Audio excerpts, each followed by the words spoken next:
Aktuelne teme, zanimljivosti, kultura, studentske vesti, jedina slušaonica u kojoj studenti predaju. Slušaonica 6. Dobar dan, dragi slušalci, i dobrodošli u 151. epizodu Slušaonice 6. Mi smo tu da vam ulepšamo ovaj dan, a sa vama je Una Pajić i Vanja Kašiković. Una, moram da priznam, već mi je nedostajala ova postavka, odavno nismo zajedno vodile emisiju. Jeste, i baš smo pogodile priliku. Ove nedelje se navršava tačno godinu dana od početka studentskih blokada na našem Fakultetu političkih nauka.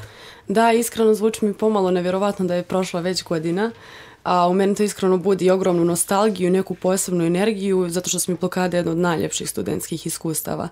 A kako izgleda studentska scena danas i šta nam donosi ta godišnjica, o tome više zna naša koleginica Maša Perepeljuk.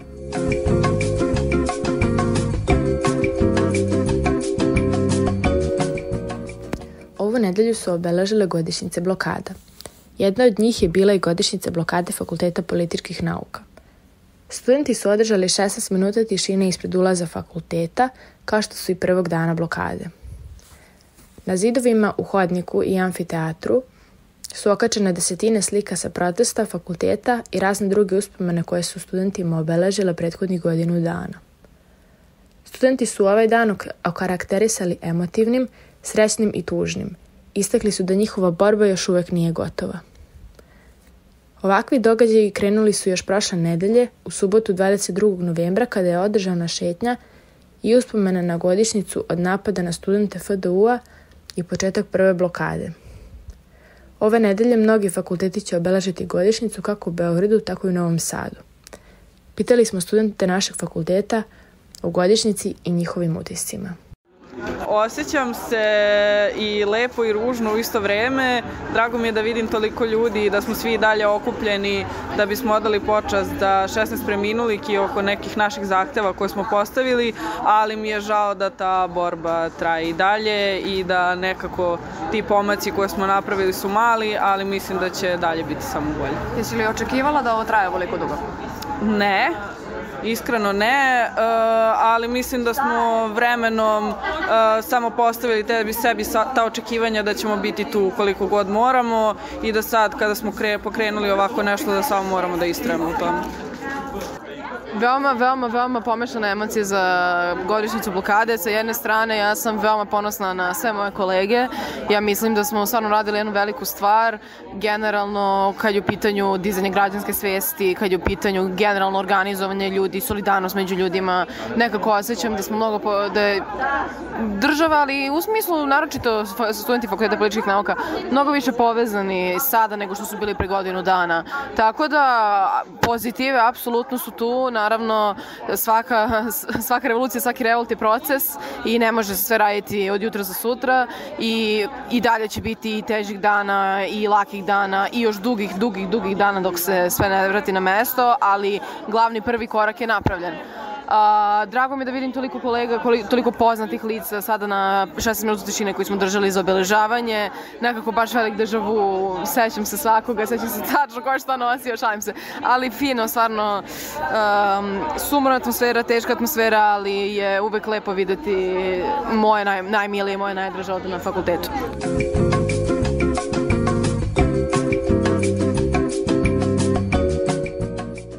Poslednjih dana tema NIS-a i najavljenih sankcija je podigla prašinu u javnosti. Politička scena je prilično uzburkana, a građani se pitaju šta sve to znači za ekonomiju i energetiku. Priča se razvija iz sata u sat, od reakcija iz vrha države do analiza stručnjaka koji upozoravaju na moguće posljedice. I svaki novi detalj postavlja pitanje šta se zapravo krije iza svega ovoga i kako bi to moglo da utiče na Srbiju i njene građane. Pa da ne zadržavamo slušalce na izvesnosti, nešto više o ovome i detaljnije objašnjenje donosi nam naša koleginica Jovana Đukić u prilogu koji sledi.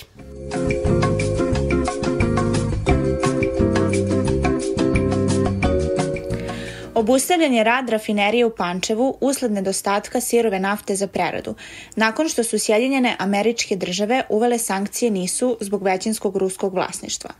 Predsjednik Srbije Aleksandar Vučić je izjavio da je rafinerija prešla u tehnički režim i koristi preostale količine sirovine, a država očekuje da ova odluka može da izazove posledice po snabdevanje gorivom i funkcionisanje dela privrede. Vučić kaže da je Srbija za robne rezerve naručila dizel, kerozin i benzin i da i dalje ima dovoljno zaliha za bliži period, ali da situacija zahteva hitno rešenje kako bi se izbjegle veće ekonomske štete. Predsjednik Privredne komore Marko Čadeš izjavio je juče u jutarnjem dnevniku RTS-a da su se Vlada i Privredna komora Republike Srbije pripremale za sankcije NIS-a još od februara. Vučić također navodi da postoji velika opasnost od sekundarnih sankcija koje bi mogle pogoditi banke i ceo finansijski sektor ukoliko nastave da obavljaju plaćanje prema NIS-u, jer bi sankcije mogle zahvatiti sve banke koje posluju sa kompanijom, pa čak i centralnu banku ako ne izda zabranu transakcija.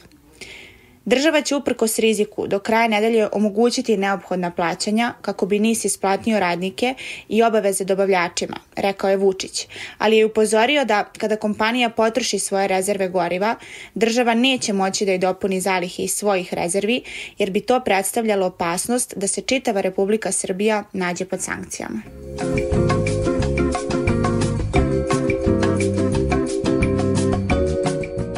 U centralnom delu emisije bavimo se lokalnim izborima koji su protekle nedelje održani u Sečnju, Mionici i Negotinu. Kao i mnogo puta do sada, izborni dan nije prošao bez incidenata. Od duplih biračkih spiskova i dovođenja glasača iz drugih mjesta, pa sve do fizičkih napada i pritisaka. Uprkos pobjedama vladajuće stranke, primetan je pad osvojenih glasova, što je posebno zanimljivo u kontekstu svih malverzacija koje su zabeležene. A jedan od najdramatičnijih događaja svakako se odigrao u Mionici, gdje je posmatračka misija organizacije Crta prekinuta nakon što su njihovi posmatrači bili izloženi napadima i onemogućeni da rade. Zbog svih tih dešavanja naša prva sagovornica je Jovana Đurbabić, Crtina direktorka komunikacija, koja će nam približiti kako izgleda izborni dan u Mionici i šta je dovelo do odluka koje su slijedile. Jovana, dobar dan i hvala vam što govorite za našu emisiju. Dobar dan i hvala na pozivu. Jovana, za početak i za one koji ne znaju, možete li ukratko da nam opišete šta se tačno dogodilo u Mionici i zbog čega je posmatračka misija morala da bude prekinuta? U nedelju u Mionici je vladalo jedno opsadno stanje. To zaista nije nešto što, kad kažemo očekujemo izborni dan, da je to slika koju mi treba da vidimo. Mi kao tim smo u subotu još došli u Mionicu i verujte mi, tog dana smo više puta prolazili kroz centar Mionice, okolna mesta, bukvalno 3,5 čoveka smo videli i sve je bilo tako mirno, a onda, pošto mi kao misija već u 5 ujutru počinjemo da spremamo, nama dolaze posmatrači, tada dobijamo prve informacije da su, na primjer, probušene, odnosno isečene gume na automobilima i kombijima novosadskih zborova koji su isto dolazili kao posmatračke misije. I već tada, dosta rano, znači u 5 ujutru, mi vidimo kako bi taj dan mogao da izgleda. I mi već sad u 7 ujutru smo tu u centru u jednoj mini kancelariji koja nam je bila štab i svedočimo tome da dolaze grupe muškaraca, svi u crnim jaknama, kačketima, sa maskama, ide po njih 20-orica, kreću se ka centru i to vidimo kao što smo videli u Kosjeriću i Zaječaru. To je prvi put, znači mi izbore posmatramo već 10 godina. Zaječar i Mionici mi prvi put vidimo te opasne muškarce, to su muškarci kako vidimo u Ćacilandu, da oni dolaze na izborni dan u ta mesta, ne zna se šta im je uloga, oni su oko biračkih mesta, po centru, ordiniraju po gradu i bez jasne uloge, ali nije vam svejedno, kad ih vidite, vi se zaista uplašite. I Mionica, evo sad, ljudi koji nas slušaju možda ne znaju, ali Mionica ima svega 10.000 birača, znači Mionica je jedna mala opština u suštini, a onda dolazi grupa muškaraca u crnom, opasnih nekih momaka. I ništa, mi sad radimo tako, naši posmatrači su na svim biračkim mestima, ali mi imamo i mobilne timove, to su po 2 osobe u mobilnim timovima, njihov zadatak jeste da obilaze biračka mesta, da prate dešavanja ispred i okolini biračkih mesta, ukoliko vide da je nešto sumnjivo, neka sumnjiva okupljanja ili potencijalnu kupovinu glasova, da to dokumentuju i da jave posmatračkoj misiji kako bismo mogli da reagujemo ako je potrebno da se zove policija i tako dalje. I U 10:30 mi smo u štabu, u tom trenutku koleginica koja je zadužena da vodi mobilni timove, zvonio telefon i kaže ko vam lomi stakla, šta je gde, i samo kaže brzo krećite, mobilni tim, oni se nalaze, srećom da je to bilo u blizini našeg štaba. Ja sam tada sa 3 kolega, mi smo odmah seli u kola, otišli, sreće da je to bilo blizu, na 2 minuta od toga gde su se devojke nalazile, i dolazite, znači to je sada prostor, to je neki restoran i sad je to veliki parking i tu na parkingu vidite nekih 30 automobila, jedno 50 muškaraca u crnom sa maskama i sve. I čak i nama koji dolazimo sad iz štaba sa strane, zaista vam nije sve jedno da izađete iz tih kola, a mi vidimo da su kola naše posmatračica blokirane drugim automobilom, da oni ne mogu da se isparkiraju da izađu. I mi tada dolazimo, već kako smo krenuli da izlazimo iz automobila, sa mnom bio i naš kolega advokat, ti momci su počeli da mu dobacuju šta vi hoćete, šta radite. Mi smo odmah otišli do naših posmatračica, ovi i dalje, taj auto koji ih blokirao, nisu hteli da se pomere. Za sve to vreme policija je tu, policijski automobili na istom tom parkingu, jedan policajac je i van vozila. Znači, niko ništa ne reaguje, oni su jasno morali da vide šta se dešavalo sve do trenutka dok mi nismo došli. A dešavalo se to da su devojke koje su prolazile kao mobilni tim, snimili su to okupljanje, htele su to da dokumentuju, da snime, stale su, oni su došli i blokirali ih da njihov automobil ne može da se isparkira, da ode. Onda su im prišli, rukom da razbiju staklo, tražim da pitaju šta radite, šta je, oni kao ništa, evo, mi smo posmatračka misija CRTE, pratimo izbor, oni su pokušali da im uzmu telefon i oni su, devojke tada bile su pribrane da nas odmah pozovu.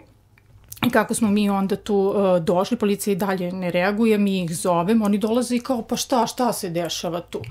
I kao hteli su da puste taj auto, da samo odem, mi smo tražili identifikujte ta lica, oni ne dozvoljavaju, zašto ne reagujete? Devojke kažu mi smo vrištale, vi ništa. Ok, da ostavim da ih nisu čuli, videli su da se nešto dešava, morali su da vide. Ako nisu, onda ne znam čemu služe. I oni nisu hteli da ih identifikuju nikako, onda čak u jednom trenutku kako ih policajac pušta i kao ajde, oni kao ne, evo sad ćemo da odemo i policajac ih bukvalno puštaju, oni kako kreću, moj kolega koji stoji iza automobila, oni kreću, bukvalno ga udaraju. Mislim, dobro, auto nije to neka velika brzina, ali isto imamo i tu sumnju. I u tom trenutku onda svi, ne samo taj auto koji je blokirao, nego svi parkirani automobili, uniformi, smo prvo pomislili da dolaze ka nama, ne, oni su ulazili u automobile i svi su otišli. Znači, to je jedna koordinisana akcija. I to nisu izbori. To nije normalan izborni dan.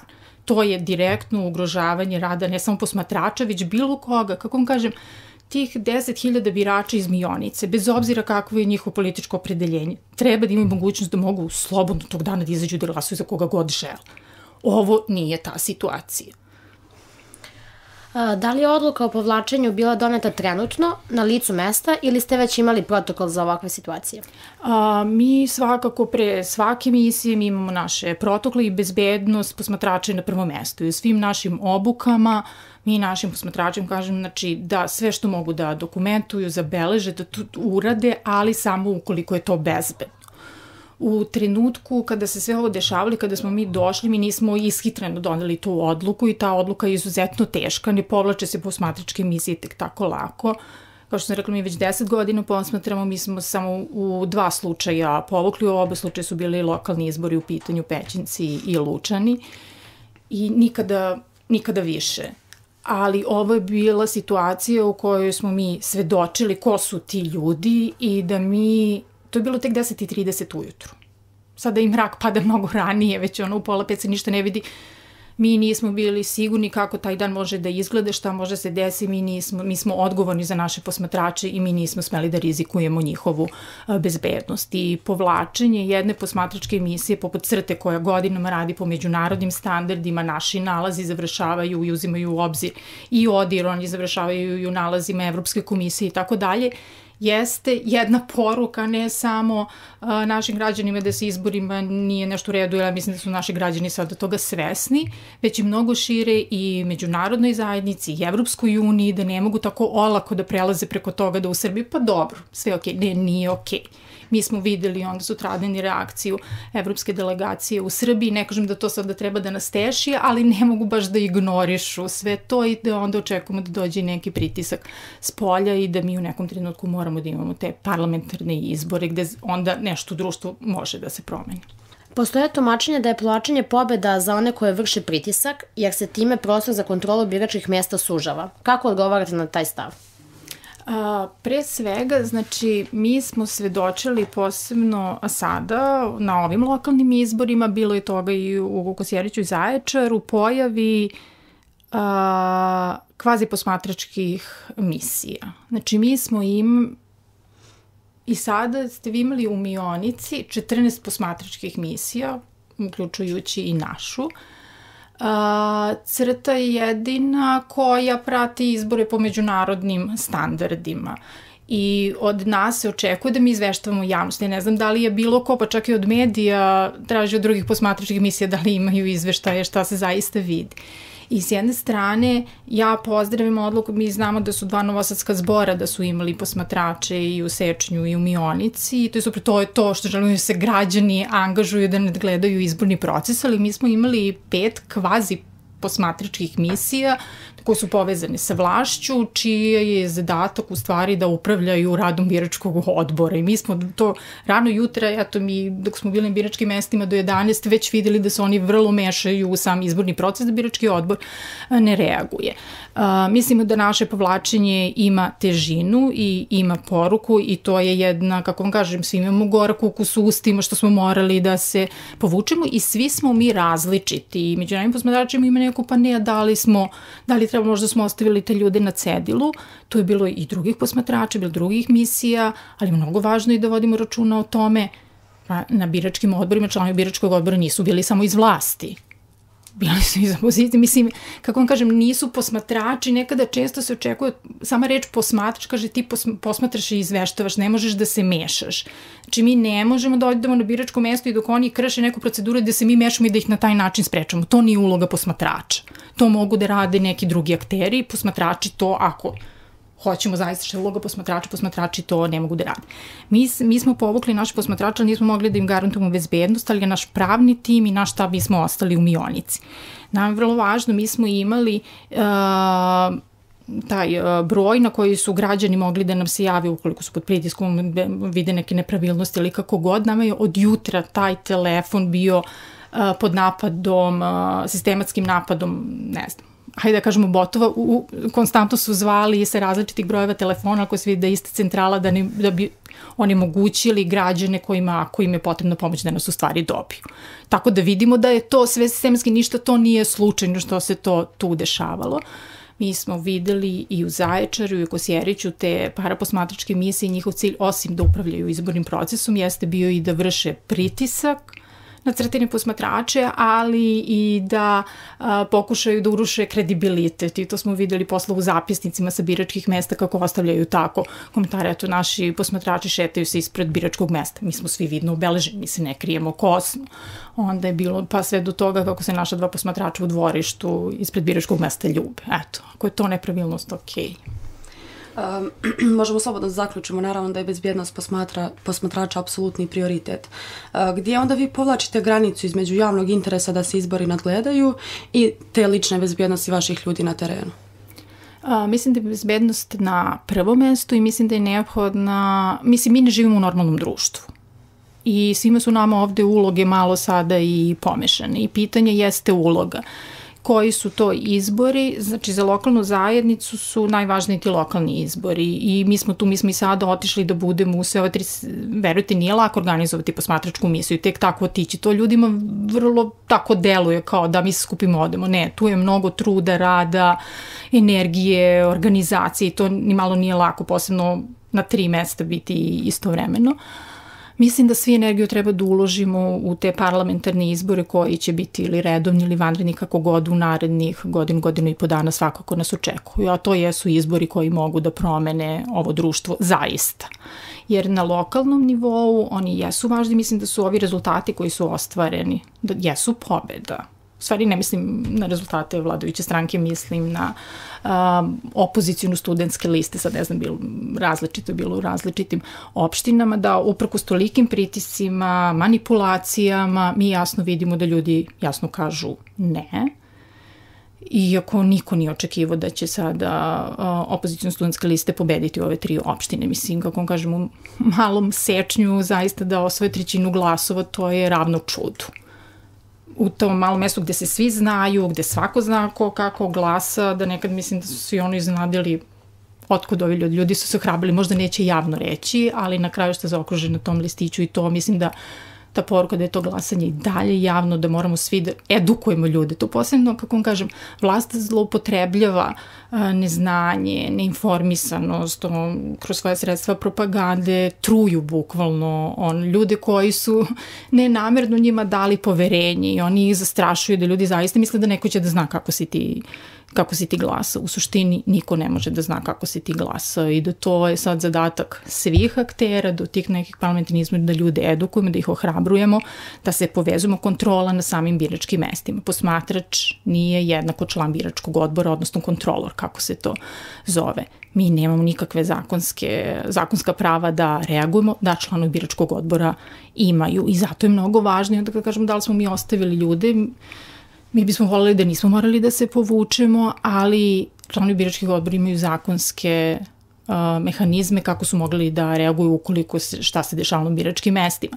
Za to kratko vreme koje smo bili na biračkim mestima u Mionici, mi smo već tada mogli da vidimo da se procedure u principu ne poštuju. Sada, da, malo mesto, tamo su ljudi oduvek glasali bez pokazivanja lične karte. To ne sme se dešava. Kad se poštuju dosledno procedure, 95% manipulacije, čak i sa biračkim spiskom, što nam je jedan od velikih problema, mogu da se spreče.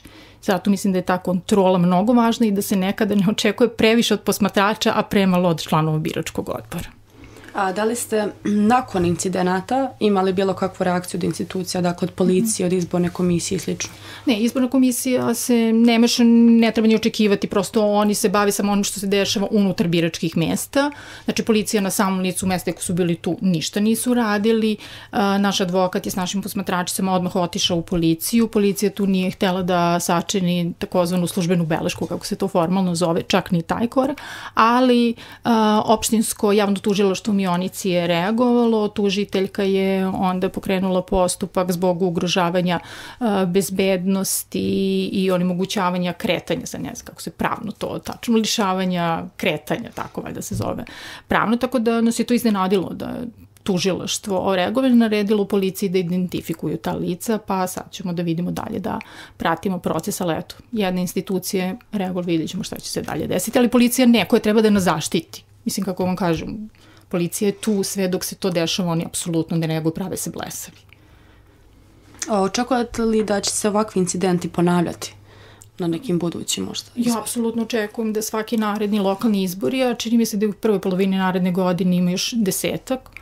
Ja mislim možemo apsolutno istu atmosferu da očekujemo i to su sad svi ti mehanizmi i strašno je ako pokušamo to da normalizujemo. Da je normalno da ti sa crnim kačketima, maskirani, nabildovani, od kojih se uplašiti na ulici ćete preći na drugu stranu, da treba da se pojavljuju u mestima gde su izbori, da zavode red, da kontrolišu, da imamo para posmatrača i da to tako postane normalno. Mislim da ne treba da to normalizujemo. Mislim da će parlamentarni izbori, ne možemo mi ništa da očekujemo bolje, niti uslove, niti bilo šta da će se desiti. Pitanje samo parlamentarnih, prosto kad imate izbor u celoj zemlji, da li onda mogu sve resurse kao što sada upumpavaju ove male lokalne sredine, to tako razvuku, tako da vrlo očekujem tenzične, ali onda pitanje uloga i koji izbori menjaju nešto ili ne. Šta bi po vašem mišljenju moralo da se promeni da bi posmatračke misije mogle da funkcionišu bez prekida i pritisaka? Ja mislim dok imamo institucije koje su zarobljene, dok imamo vlast koja zarobljava institucije, mi ne možemo da očekujemo ništa bolje, jer poruka iz Mionice jeste da vlast neće prezati ni od čega samo da bi sačuvala vlast. Sad je na nama da budemo mudri, a mislim to je jedino solidarnošću, povezivanjem svih aktera koji žele demokratiju, da žive u normalnom društvu, da to mora da bude mnogo jače, mnogo koordinisanije. Hvala puno. Hvala vam puno na razgovoru. Hvala vama.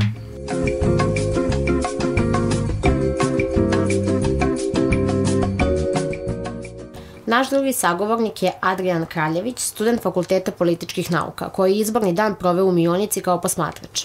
Njegovo iskustvo dolazi iz prve ruke, pa će nam prenijeti kako su izgledale situacije koje se ne vide uvijek u zvaničnim izvještajima. Adriane, dobar dan. Hvala što si danas naš sagovornik. Hvala na pozivu. Možeš li za početak da nam objasniš kako je izgledao tvoj dolazak na biračko mjesto i prvi utisak? Dakle, da li je atmosfera djelovala uobičajeno ili si odmah primijetio nešto neobično? U početku dana, kad smo svi došli, to je bilo negde oko 6 ujutro, dakle pre samog početka izbora, koji počinje u 7, a završavaju se u 8 uveče. Sve izgledalo regularno. Ljudi koji su tu došli kao posmatrači, koji su došli da se postaraju za sprovođenje biračkog prava i slobodne volje građana, su bili okupljeni oko štaba ujedinjeni za Mionicu uz studente. I sve je delovalo regularno u početku do samog trenutka početka izbora, u 7 sati, gde su krenuli da dolaze ljudi obučeni u crno, maskirani i svi da odsedaju jedan kafić preko puta, našeg štaba i našeg mesta gde smo se nalazili, gde se već naslutilo da će atmosfera tog dana biti ipak napeta. Koje konkretne nepravilnosti si ti lično primetio tokom dana? Pa, postojale su različite nepravilnosti od bugarskog voza, gde su ljudi dovoženi autobusima sa nekim papirima u ruci, ulazila na biračka mesta, što odmah u startu deluje sumnjivo, do drugih nepravilnosti kao što je uticanje na volju glasača, ljudi obučeni u crno koji stoje oko samih biračkih mesta i ljudi koji su se po ceo dan vozili kolima, dovozili, odvozili nepoznate ljude, predstavljali se kao potencijalni pripadnici policije, što ne možemo da potvrdimo jer se niko od njih nije legitimisao. Dakle, niz nepravilnosti koji utiče na slobodnu volju građana. Mionica je bila jedna od opština sa najviše incidenata. Da li si se u nekom trenutku osjećao nebezbedno ili sprečeno da radiš svoj posao? Pa, generalno na našem biračkom mestu je bilo više incidenata od samog početka. Mi smo bili u jednom malom selu iznad Mionice, dakle neki 20 minuta od Mionice, tamo i dalje padao sneg kad smo mi došli, tako da su uslovi sami po sebi bili već loši. Međutim, ujutru su došli grupa od 20 ljudi koji su navodno tu da brane nekog lokalnog, mogu slobodno reći, kriminalca. Međutim, nisu toliko bili zainteresovani da remete biračku slobodu, pustili su nas na miru, naši ljudi su se jako brzo okupili i došli da pomognu toj situaciji. Nakon toga smo primetili iste te ljude da se voze automobilima, iako su rekli da nisu zainteresovani za same izbore. I na kraju dana smo ih primetili ispred opštine, kako izlazi iz prostorija SNS-a, kako izlazi iz opštine, tako da slobodno mogu reći da su bili zapravo tu da utiču i na nas kao posmatrače i same birače. Nakon izbora si dobio krivičnu prijavu, možeš detaljnije da nam objasniš šta se tu desilo? Krivična prijava koja je stigla mnogim ljudima na adresu, dakle i ljudima koji su bili vozači, njih su najverovatnije pronašli preko tablica i nama koji smo možda poznati javnosti, a bili smo posmatrači na ovim izborima, stigle su krivične prijave za ugrožavanje mira, čini mi se, i ugrožavanje bezbednosti na samim izborima. I dalje ne znamo šta će biti sa time, jer ne postoji nikakva osnovana sumnja, niti bilo kakva nepravilnost sa naše strane koja ukazuje da bi mi trebali da dobijemo krivične prijave, ali se nadam da će to proći, jer kad dođe vreme do suđenja, da će to proći u najboljem redu. A kako su reagovali članovi biračkog odbora kada se ti i eventualno tvoje kolege postavljali pitanja ili ukazivali na neke nepravilnosti u toku biračkog čitavog procesa? Biračka komisija je bila korektna što se tiče bar našeg biračkog mesta. Na našem biračkom mestu su ostali posmatrači CRTE, iako su se sa ostalih povukli. Dakle, ostavljeno im je na slobodnu volju. Iako je CRTA objavila da su svoje posmatrače povukli, neki su i ostali na mestu. Niz nepravilnosti je uočen, to je sve zapisano, ali neki dogovor, čini mi se, među svim posmatračima bio da se ne potpisuju zapisnici. Dakle, sve je ubeleženo i vidjet ćemo šta će sa tim na kraju biti. Sve je prijavljeno, videli smo izjave posmatrača CRTE, niz nepravilnosti, da prosto nisu mogli ni da se steknu uslovi da se ti izbori posmatraju koliko su ljudi bili ugroženi, kako lično i njihova bezbednost, tako i celokupno biračko pravo. I za kraj možeš li da nam kažeš šta je po tvom mišljenju najveća pouka ili problem koji je izborni dan u Mionici otkrio? Pa glavna pouka bi bila da smo naučili da kad se ljudi organizuju, kao što smo se mi organizovali, bilo je dakle preko 900 ljudi iz Beograda koji su došli da pomognu ljudima u Mionici, da možemo da postignemo šta god zamislimo. Veliki je uspeh da se SNS sa svojih 86%, čini mi se, prošle godine spusti na samo 56%, a da opozicija, to je Ujedinjeni za Mionicu studente, postignu svega 42%. Ljudi Mionice su veoma zadovoljni rezultatima i ja mislim da smo postigli nešto što nismo mogli ni da zamislimo. Često ljudi kažu da, s obzirom da nemamo većinu, nismo ništa postigli, međutim, ovakav uspeh u zadnjih 13 godina nije bio zabeležen i smatram da je to veliki poraz SNS-u koji se desio i u Kosjeriću i koji će da se desi, hvala Bogu, nadam se, i na ostalim izborima. Kako lokalnim, tako i parlamentarnim u jednom trenutku. Svakako napravljen je veliki korak i ovo nam je dalo jako dobar vjetar u leđa. Tebi hvala još jednom što si bio naš sagovornik. Hvala.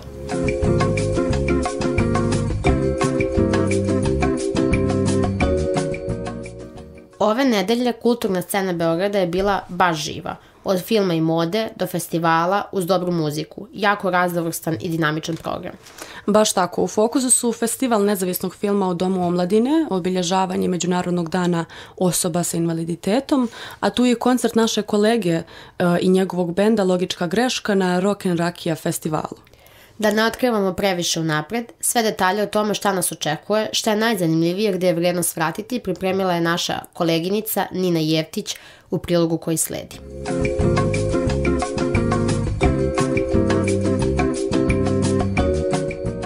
U Beogradu je juče i danas održan 11. festival američkog nezavisnog filma Indie Belgrade u organizaciji Doma omladine.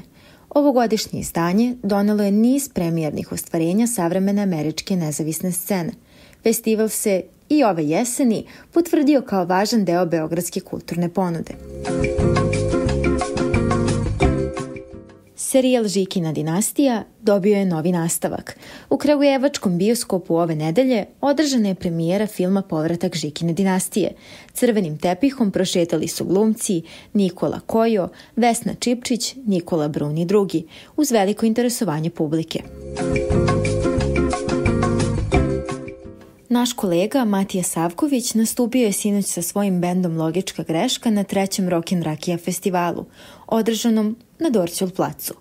Ovaj festival spaja dve velike strasti Balkana, dobar rock and roll i vrhunsku rakiju, pa je i ove godine privukao mnogobrojne ljubitelje žive svirke i dobrog provoda. Ove nedelje obeležava se Međunarodni dan osoba sa invaliditetom. Dan je posvećen podizanju svesti o važnosti inkluzije i ravnopravnosti. Brojne organizacije najavile su programe i događaje kako bi ukazale na izazove sa kojima se oni svakodnevno suočavaju. Ministar kulture Nikola Selaković samoinicijativno je u Tužilaštvu za organizovani kriminal preuzeo poziv za saslušanje u slučaju Generalštaba. Saslušanje nije bilo održano, a tužilaštvo podsjeća da je ranije izdat nalog za dovođenje. Istraga se vodi zbog sumnje da je dokumentacija o ukidanju zaštite bila falsifikovana, a postupak se nastavlja narednih dana. Podsjećamo, pred zakonom su navodno svi jednaki.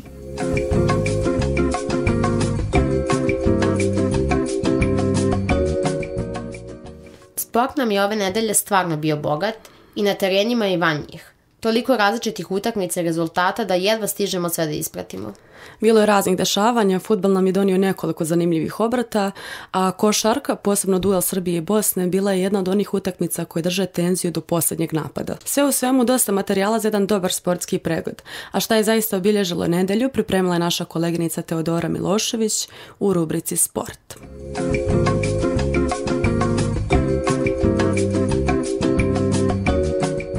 Srpska košarkaška reprezentacija odigrala je drugu utakmicu C grupe kvalifikacija za svetsko prvenstvo koje se održava 2027. godine u Kataru. Srbija je porazila tim Bosne i Hercegovine 74-72. Srbiji je ovo druga pobjeda u kvalifikacijama, a sljedeća utakmica ih očekuje 27. februara protiv Turske. Fudbalski klub Crvena zvezda porazio je tim Čukaričkog 3-0 u sklopu 6. kola Mozart-Bet Superlige Srbije. Crvena zvezda je s ovom pobedom prestigla Partizan i sada je prva na tabeli. U 14. kolu Evrolige košarkaški klub Partizan je pobedio Bayern rezultatom 92-85. Ovo je tek 5. pobjeda Partizana koja ih pozicionira na 15. mesto na tabeli. Nakon odlaska trenera Željka Obradovića iz kluba, tim je na ovoj utakmici vodio Mirko Cokoljić koji je do sada bio na poziciji pomoćnog trenera.